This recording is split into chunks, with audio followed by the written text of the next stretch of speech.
나성환인교회 성도 여러분, 안녕하세요. 10월 2일 금요일입니다. 다같이 새 찬송가 407장 구주와 함께 나 죽었으니 함께 찬송하시겠습니다.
아멘.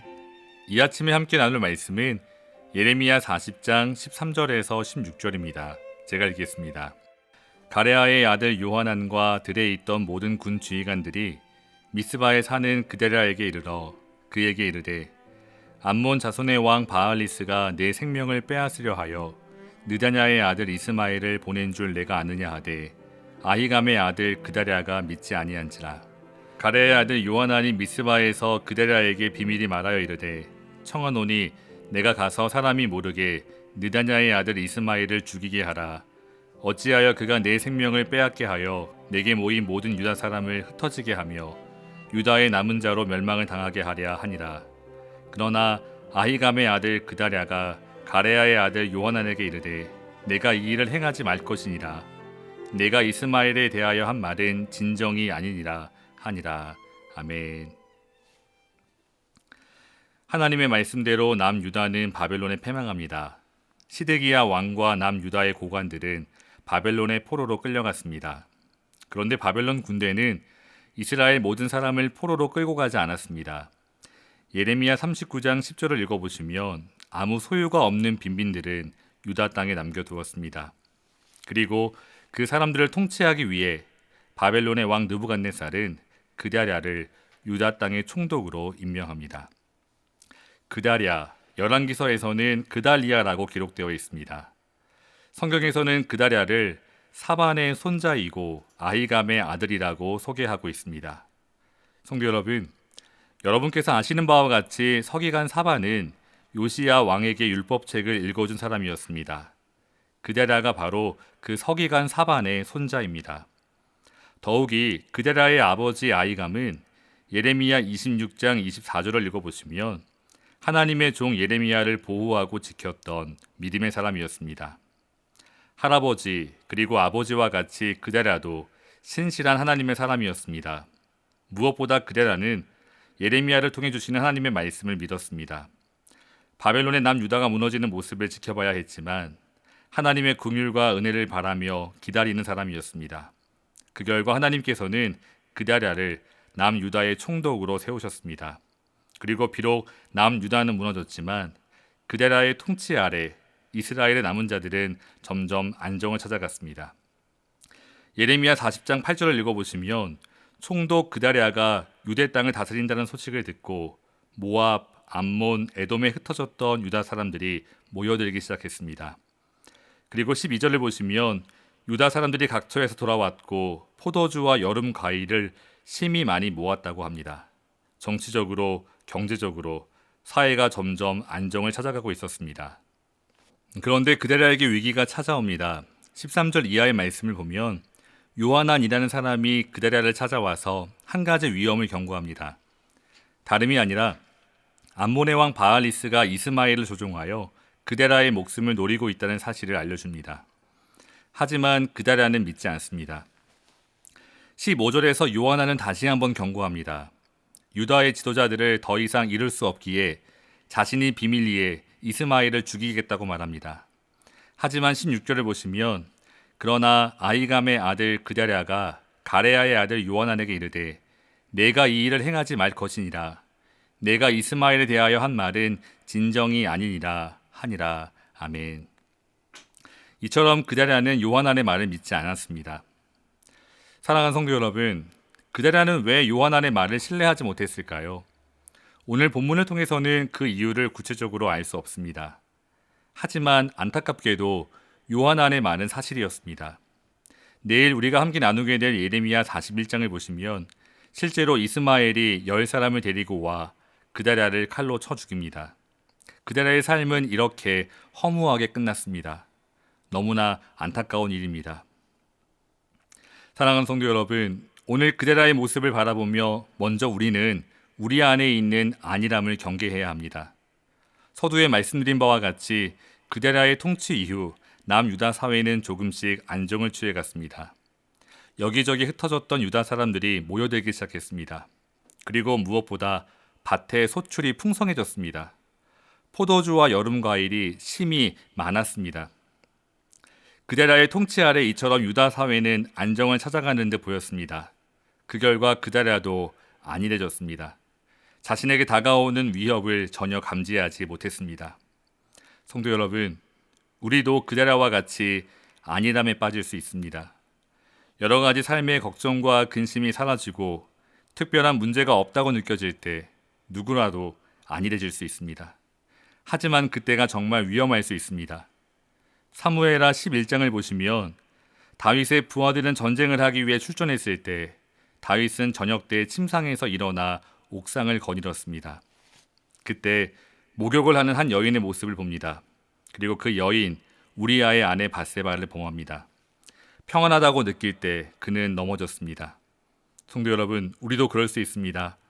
문제가 있을 때는 겸손하게 또 간절하게 기도하며 부르짖다가도 그 고난의 시간을 통과하고 난 뒤 자칫 안일해질 수 있습니다. 그러므로 하나님께서는 베드로를 통해 우리에게 이렇게 말씀하셨습니다. 베드로전서 5장 8절을 읽어보면 근신하라 깨어라 너희 대적 마귀가 우는 사자같이 두루 다니며 삼킬 자를 찾나니. 아멘. 바울 사도 또한 우리에게 이렇게 말합니다. 고린도전서 10장 12절을 읽어보시면 그런즉 선줄로 생각하는 자는 넘어질까 조심하라. 아멘. 사랑하는 성도 여러분, 누구나 언제든 넘어질 수 있습니다. 악한 영과의 전쟁은 아직 끝나지 않았습니다. 그러므로 늘 주 안에서 깨어있는 나성한인교회 모든 교우들이 되시기를 주님의 이름으로 축원합니다. 아울러 오늘 본문의 말씀을 통해 결코 누구도 사람을 전적으로 신뢰하지 않는 우리가 될 수 있기를 바랍니다. 성도 여러분, 이 말은 다른 사람을 절대 믿지 말고 의심의 눈초리로 바라보라는 의미는 결코 아닙니다. 그보다 사람은 절대적으로 신뢰할 수 있는 대상이 아니라는 사실을 강조하고 싶습니다. 우리가 절대적으로 신뢰할 수 있는 분은 오직 한 분, 하나님, 그리고 우리 주 예수 그리스도입니다. 사실 예레미야 41장 1절을 보시면 이 그데라를 죽인 이스마엘은 왕족이었습니다. 일곱째 달에 왕의 종친 엘리사마의 손자요 느냐냐의 아들로서 왕의 장관인 이스마엘이라고 소개하고 있습니다. 이스마엘의 출신과 그 배경을 누구보다 잘 알기에 그데라는 지나치게 방심하지 않았나 조심스럽게 생각해 봅니다. 오히려 요하난이 그를 모함한다고 생각했을지도 모릅니다. 하지만 이스마엘 뒤에는 그데라를 죽이려고 하는 암몬 자손의 왕 바알리스가 있었습니다. 그럼에도 불구하고 그데라는 이스마엘을 전적으로 믿습니다. 신뢰합니다. 그 잘못된 신뢰로 인해 그데라의 삶이 비참하게 끝났습니다. 사랑하는 성도 여러분, 사람은 누구도 전적으로 신뢰할 수 있는 대상이 아닙니다. 누구라도 마찬가지입니다. 하나님께서 이미 우리에게 이렇게 말씀해 주셨습니다. 이사야 2장 22절을 읽어보시면 너희는 인생을 의지하지 말라. 그의 호흡은 코에 있나니 새말 가치가 어디 있느냐. 아멘. 성도 여러분, 우리는 우리 자신만이 아니라 우리의 배우자도 부모님도 자녀도 형제도 친구도 결코 의지할 대상이 아닙니다. 그 누구도 우리가 의지할 수 있는 대상은 없습니다. 대신에 사랑해야 하는 대상입니다. 다시 말해 신뢰하고 믿고 의지해야 할 대상이 아니라 예수 그리스도의 사랑으로 사랑하고 용서하고 품어줘야 할 대상입니다. 그럼에도 불구하고 우리의 삶을 보시면 반대일 때가 참으로 많습니다. 사랑하는 성도 여러분, 오직 하나님만 의지하시고 그 주님이 나와 함께 하시고 그 주님이 나를 사랑하시기에 주님의 명령을 따라 서로 사랑하고 용서하며 사시기를 주님의 이름으로 축원합니다. 사랑하는 성도 여러분, 오늘 말씀을 정리하며 이 시간 우리 나성한인교회 모든 성도들은 늘 깨어 있기를 소망합니다. 코로나가 유행하고 있고 산불이 번져가고 또 지진이 발생한다 할지라도 우리가 늘 주 안에서 깨어 있다면 그 무엇도 두렵지 않습니다. 오직 한 분 하나님을 신뢰하며 이 믿음의 길을 걸어가고 있기 때문입니다. 오직 주만 바라보며 이 믿음의 길을 온전히 걸어가고 또한 궁극적으로 승리하는 우리 모두가 될 수 있기를 주님의 이름으로 축원합니다. 함께 기도하겠습니다. 사랑의 하나님, 우리는 너무 쉽게 나태해집니다. 게을러집니다. 안일함에 빠집니다. 주님, 우리가 늘 깨어 있도록 인도해 주시옵소서. 그리고 어떠한 삶의 순간에도 오직 주님만 의지하며 담대하게 나아갈 수 있도록 지켜 주시옵소서. 예수님의 이름으로 기도합니다. 아멘. 사랑하는 성도 여러분, 오늘도 각자의 주어진 삶의 자리에서 하나님을 온전히 신뢰하며 사시기를 주님의 이름으로 축원합니다. 감사합니다.